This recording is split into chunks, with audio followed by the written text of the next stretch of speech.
Herzlich willkommen zu unserem Q&A. Ihr habt uns ganz viele Fragen gestellt, wir beantworten sie. Let's go. Okay, let's go. Okay, let's go. Okay, let's go. Wollen wir erstmal die Kamerafrau, die Moderatorin nochmal introducen? Das ist die Anfro.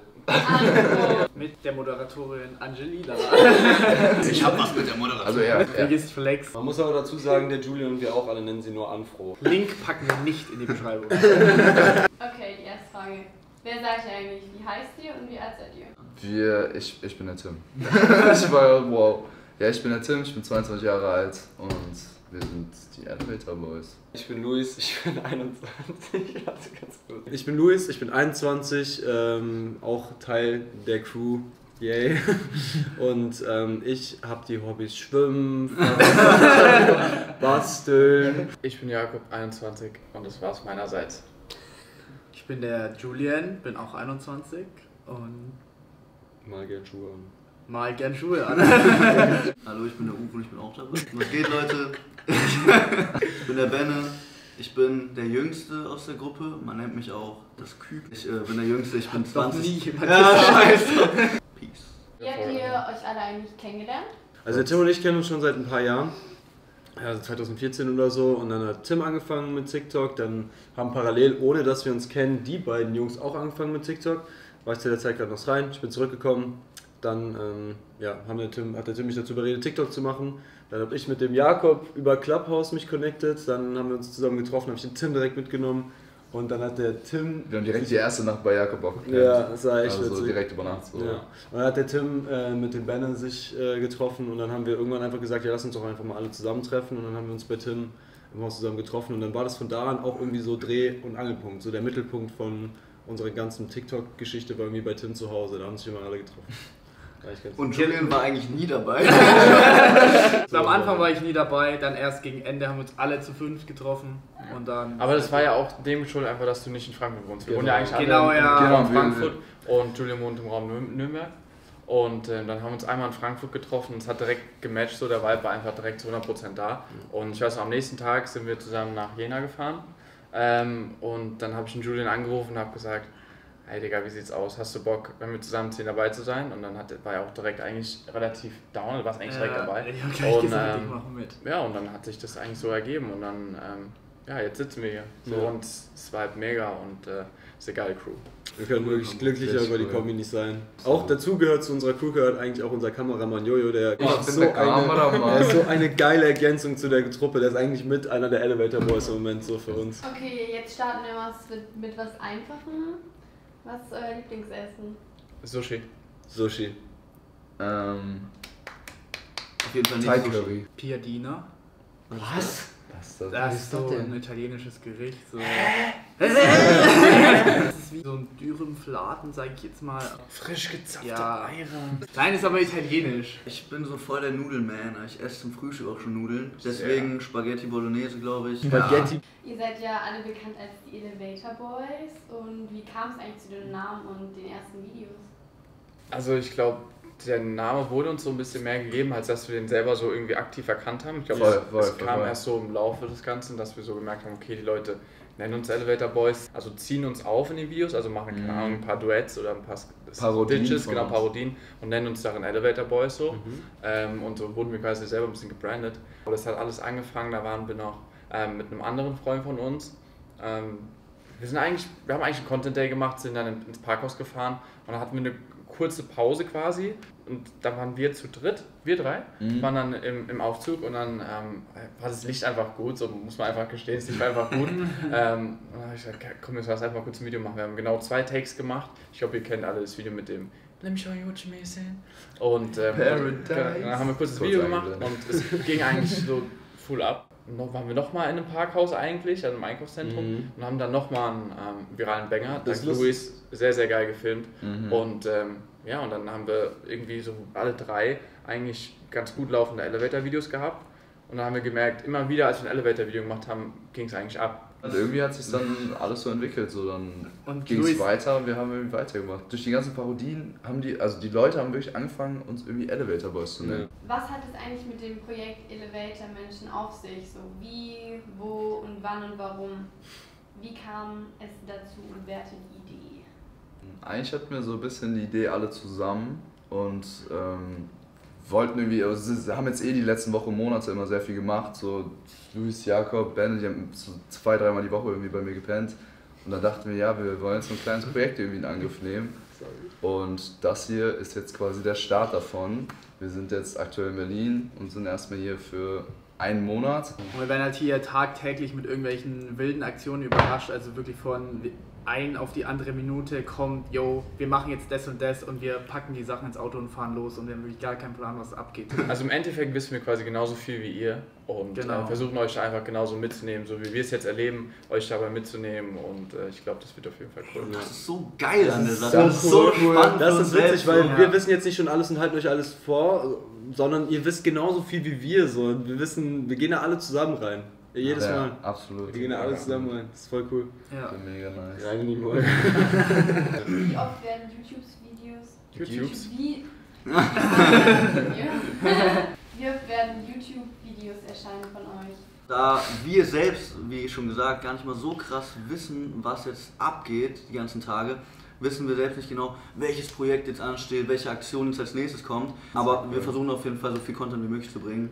Wir wollen ja natürlich nicht, dass die Qualität so geht, sondern so. Qualität über Quantität. Genau. Und wir müssen auch selber einfach noch viel ausprobieren, so ist auch noch alles neu für uns. Genau. muss ich sagen. Wir müssen erstmal so ein bisschen Rhythmus finden. Aber so abschließend wahrscheinlich so 2-3 Videos die Woche. Ja. Ja. Wer ist denn die WG-Mutti bei euch? Wir Mutti. Wir geben Mutzi. Ja, Die Molger hier. Ich glaube, das bin ich, ja. Hi, my name's Karen. Wer von euch ist morgens als erstes wach und wer schläft am nächsten? Okay, und wer von euch kann am besten kochen? Boah, haben wir hier schon einmal wirklich Tim, richtig würde ich Wir haben sagen. noch nicht gekocht. Doch, ihr habt doch gekocht. Tim. Aber ich hab das Tim noch ist mit- eigentlich unser kleiner Cook. Ja. Tim ist unser Cook. Bester Koch, Tim, gehe ich mit. Aber ich habe meine Skills noch nicht gezeigt. Also. Ja. Du hast meine Avocado geschält, glaube ich. Achtet ihr beim Daten auf die Reichweite der Person? Ja, voll. Die muss 100k. Ja, Sonst fasse ich die nicht alles an. unter 100k wird nicht angeguckt. Nein, natürlich nicht. Also ich glaube, ich spreche da für jeden. Wir haben das auch schon mal, wir haben da so einen Real Talk drüber gehabt. Uns ist, glaube ich, mittlerweile sogar lieber, Mädels ohne Reichweite zu daten, weil... That's the point. Was denn? Die Anfro hat Reichweite. Ja, Mann, ich spreche jetzt für uns alle. Ja, safe. Ja, Nein, aber wenn es so wirklich um Dates geht, weil, keine Ahnung, es gibt halt viel in dieser Social Media Bubble wird sehr, sehr viel geredet. Es geht auch immer wirklich nur ums Arbeiten, um Social Media an sich und so. Es wird auch ziemlich schnell oberflächlich Ja. und deswegen ist es ziemlich erfrischend mal sich mit Menschen zu umgeben, die halt wirklich nicht in der Branche arbeiten und einfach ganz entspannt sind, aber einen auch nicht irgendwie anders behandeln deswegen. also Trust him. schreibt ihn gerne mal an. Die Frage ist eigentlich auch ganz gut dazu. Würdet ihr jemand aus eurer Community daten? Spricht ja nichts dagegen. Kein Problem. Wenn ihr datet, auf was achtet ihr? Spielt das Aussehen eine Rolle oder der Charakter oder Aussehen oder Charakter oder die Größe? Nur aussehen. Also da kann man eigentlich wieder im Kollektiv reden, dass natürlich irgendwie Aussehen zieht an, aber Charakter bindet. Ganz Nehmen, genau. was wir kriegen können.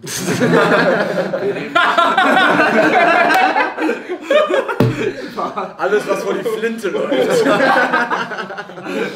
Was ganz, ganz wichtig ist, was ihr euch merken müsst, also auf jeden Fall so ein Liebesratgeber, also da habe ich mich mit Ben in euch darüber unterhalten, dass es ganz wichtig ist, noch eine Challenge quasi so zu halten, also dass es von Anfang an nicht zu einfach ist. Ganz wichtig, diese Challenge, also dieses Spiel so am Leben zu lassen, dieses Feuer am Brennen zu lassen und dann kann auch was draus werden.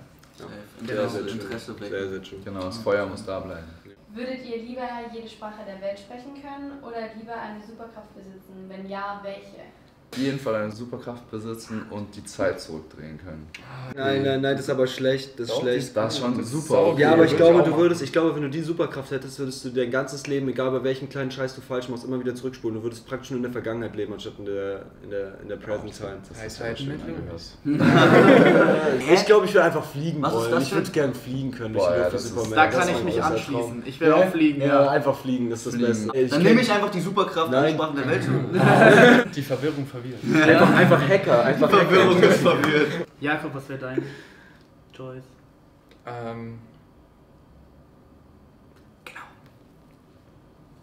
Okay, nächste Frage. Ja. Ich glaube, die Zeit anhalten zu können wäre geil. Zeit anhalten, sehr, sehr wichtig. Weisheit mit Jakob. Gut. Mit der Frage wurde ich bestimmt schon oft konfrontiert. Es gibt ja bekanntlich zwei Arten von Menschen. Welcher Typ seid ihr? Milch oder Müsli zuerst in der Schüssel? Müsli zuerst. Müsli. Hey. Müsli. Alle, die was anderes sagen, sind Hawaii-Pizza-Esser. Das geht auch. Wow. Ich esse Hawaii-Pizza, Digga. Okay, jetzt sind Stani, Nutella mit oder ohne Butter? Ohne Butter. Ja, selber. Eigentlich Ess kein Nutella. Okay, let's go. Wer braucht am längsten von euch im Badezimmer? Luis. Ich Und würde sagen Benne. Was? Benne, Ich würd eigentlich sagen Benne. Benne. Dem seine Das war Locken, nur Brudi, dem seine du Locken. bist so oft von Jeder einzelne. Also Das Ding ist, Bennett Ja, geht halt doch. erstmal ins Badezimmer und dann geht er aber auch alle 20 Minuten für so 3 Stunden immer noch mal wieder ins Badezimmer, weil er immer noch mal seine Locken Hey, nein, das zurecht stimmt überhaupt nicht. Was laberst Was du? doch, Nein, voll. was für Locken kneten. macht. Ey, Digga, so oft guckst du in den Spiegel und bist immer so. Nein, Bullshit. Nein, ich mach die einmal am Morgen und alles gut. Shit. Häkeldeckchen. Was ist euer verstecktes Talent? Tim, du hast noch eins. Deine Bauchwelle. Ich kann die Bauchwelle. Ich kann jeden Songtext auswendig bei mir auf dem Ja, Handy. der ist Lyric Boss auf jeden Ich Fall. kann meine Finger verbiegen. Das Ding. Also, Was ist das denn? So eine 90 Alter. ich kann so Sehr Quadrate krank. und sowas bauen. Okay, Das Oberteil haben wir daheim als Hallo. Handtuch. Wir gehen jetzt zurück in die Vergangenheit. Hattet ihr in der Schule einen Traumjob, den ihr schon immer machen wolltet? YouTuber. Früher wollte ich Lehrer werden. Einfach ganz random. Ich glaube, Lehrer? kein Kind will Lehrer werden. Nein. Ich wollte Architekt werden. Ich wollte eigentlich Archäologe werden als Kind. Ich hab sogar so diese, weißt du, meine Steinsammlung zu Hause. Ich wollte so Skelette auskratzen. Da gibt es auch diese Kinderdinger, die man so Geil. auskratzt. Das ist aber so ein cooler Traum, irgendwie so ein cooler Kindertraum. Ich wollte immer Entdecker werden, Archäologe. Ja. Pilot oder Nein. so hatte ich dann auch noch irgendwann, aber sonst hatte ich so. Tatsache, als ich ganz klein war, wollte ich Taxifahrer werden. Brudi, da passt der Cardigan zu. Ja. Was hat denn gegen diesen Cardigan? Jetzt mal wirklich noch Der ist hässlich, okay? Kannst du mal kurz in die Spaß. Comments sagen, so, was haltet ihr von meinem Cardigan? Nein, der ist super. Der ist cool. Super. Gut. Ja, klasse. Also, das ist cool. So als Tischdecke macht er was her. Der ist Okay, was ist eure größte Angst?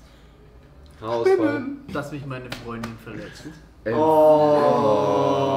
Wisst ihr, was echt sehr random ist? Aber als Kind hatte ich Angst vor Aufzügen. Ich hatte so, manche Kinder haben Angst vor Barschienen. Ich hatte nein. Angst vor Elevators, vor Aufzügen. Ich hatte irgendwie so, nicht diese Platzangst, aber so Angst stecken zu bleiben, ganz minimal. Das ist aber Weißt du, was ich relatable. meine? Ja. Ja, ist ein bisschen Elevator-Boy. Vielleicht ein bisschen Platz. Das ist aber echt, das ist eigentlich cool. Das ist Eigentlich echt eine cool, coole ne? Story. Ja, also das war wirklich so. Einfach Elevator Boy, der Angst hat vor Elevator.